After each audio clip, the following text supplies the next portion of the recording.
Governor Justice, you addressed the state, and your comments, of course, were about the incident which happened in Pennsylvania over the weekend, the attempted assassination of former President Trump. You are headed to the convention now. What prompted you to want to sit down and talk to the state as one in the wake of what happened? Well, Kenny, I've always done that, you know, whether it be in all the COVID briefings or whatever. I'm a real believer that if you talk to the great people of West Virginia, then they appreciate, and we pull the rope together. You know, everybody's surely nervous. A lot of people are afraid. I don't believe in being afraid, and really and truly, but what happened, you know, or came within a gnat's butt of a tragedy beyond belief happening to a friend. I mean, a former president, you know, what I think will be a president to be and everything, it could have been a tragedy like nobody's business. And there we all were watching it. And so with all that being said, we've got to get this country on the right footing, and we've got to get going the right way. I mean,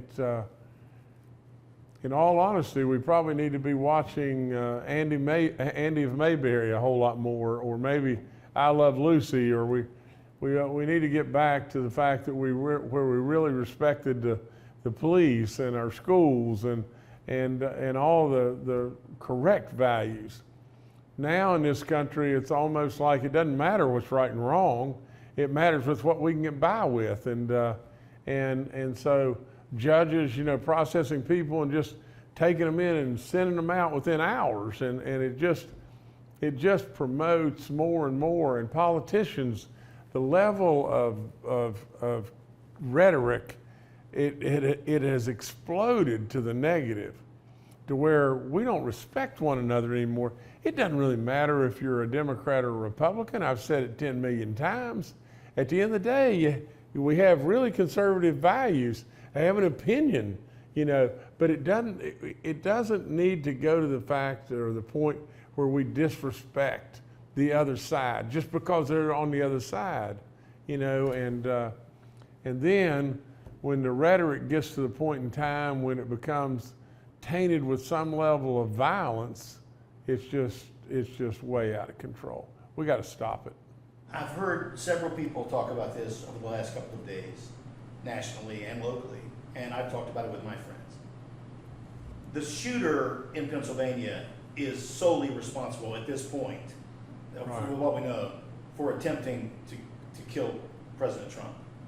But, and what you touched upon, the political rhetoric in this country, the temperature has been stoked and has gone way up. And if you call your opponent a fascist or Hitler or an existential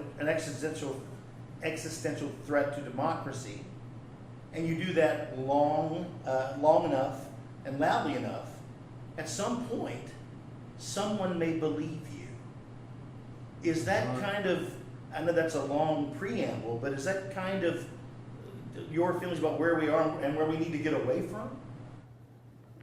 Kenny, you know, I speak in commonalities all the time. You know,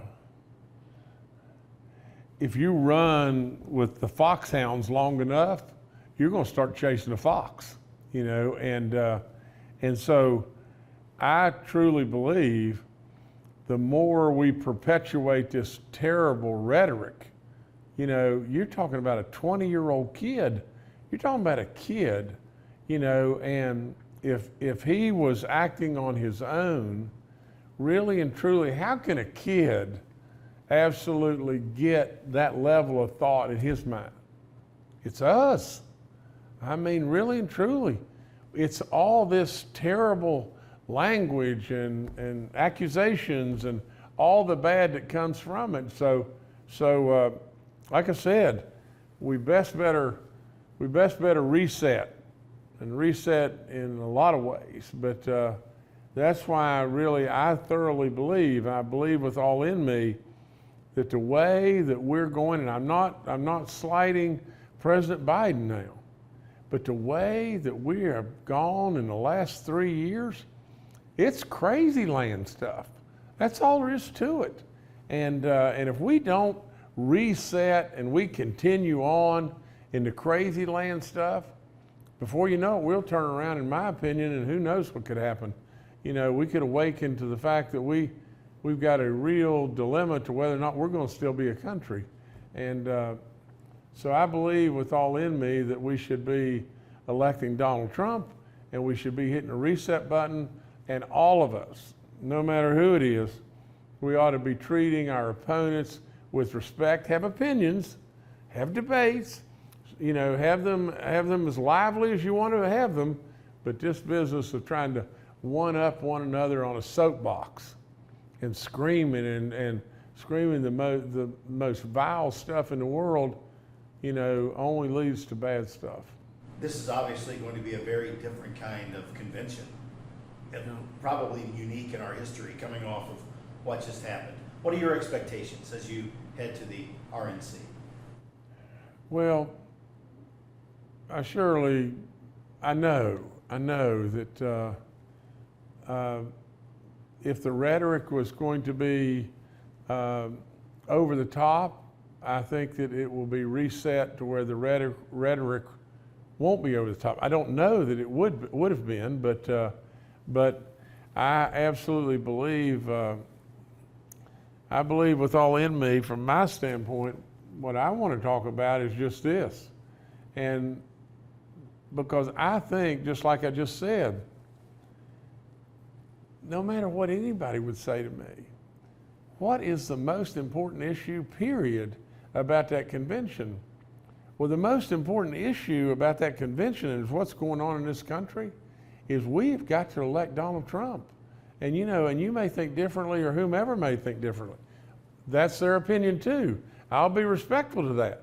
But if we really continue down the pathways that we're going right now, you know, and I know President Biden really struggles, and I know he's having a hard time, but absolutely what he's done, the policies of whether it be the border, or inflation, or crime, or whatever it may be, are we going in the right direction? Of course we're not.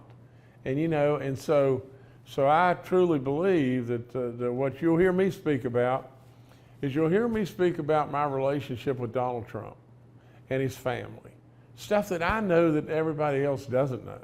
You know, and stuff that I can bring value to the table. Because there's a lot of people out there that are maybe hesitant whether or not they're going to vote for President Trump or not, even though they think absolutely, I can't vote for President Biden. But the hesitancy needs to be removed or help removed, and that's what I'm going to talk about. When you talked to the state, you mentioned you weren't afraid and that you were headed to the convention. What are your thoughts about the security measures that will be in place? Now, obviously, they're going to be augmented. And do you have any specific duties or specific things that are scheduled for you that you'll be doing in the convention? What will you be doing while you're at the convention? Well, I'm not planning to be there long, but really and truly, you know, I hope that I'll be able to visit with all the West Virginia delegation that's there, you know, and from the standpoint of getting you in and how it'll all work and everything. Of course, you know, we'll have our state police helping me and everything, but the convention people have been great, and so the speech will be short and to the point and everything, and I hope people will like that. The convention people surely thought it was a good idea and wanted me to bring Baby Dog, and and I think what it does is just amp down the excitement and the nervousness and everything that may be there, and it just sends everybody a feel-good moment. And God knows, especially now, we need a feel-good moment. But I think as far as the security there and everything, you know, Kenny, and this is exactly how I feel. I mean, you saw President Trump after he was shot in the ear and could have been absolutely gone from us. And I think with all in me that it had to be just a blessing from God above, period. End of story with me, you know. But with all that being said, this nation is so important, and to be afraid, you're not going to have that out of me. You didn't have it out of Donald Trump the other day either, and so I think leaders stand up. You know, there's been lots of moments, really and truly, that you know, you could have felt really bad, or you could have been afraid, or whatever like that, from my standpoint. But I'm not going to do that. There's no way. Clarify for me real quick. You're not going to speak to the convention itself. You're not scheduled to do that, or are you? No, I'm absolutely going to do that. Okay, that's what I wanted to make sure. Yeah. So, but it'll be a quick address, is what you mentioned. Well, I mean, That's your plan. yeah. I mean, you know, they really started out. I mean, you know, everybody is going to speak a short address, I'm sure. Yeah. When is that scheduled to happen? 7:30 Eastern Time, Tuesday, tomorrow. Okay. You mentioned President Trump. I wanted to ask, what was your visceral reaction when you saw the aftermath of those gunshots? When he stood up, probably shouldn't have. You know, he probably should have stayed covered up. People are saying, but those pictures in that moment, they've been described as iconic in American history. What was your reaction to what was happening? Did it jive with the man that you know? 100%. 100%. And iconic is exactly right. Honest and true. He naturally wanted the people to know he was okay, and he was mad. I mean, you know, I'm talking mad, you know, and you know, and he wanted the people to know that he wanted us all to keep fighting, to absolutely fight on and everything. But and to be perfectly honest, I don't think, and you saw, you know, 6 or 8 Secret Service people that were trying to get him off the stage.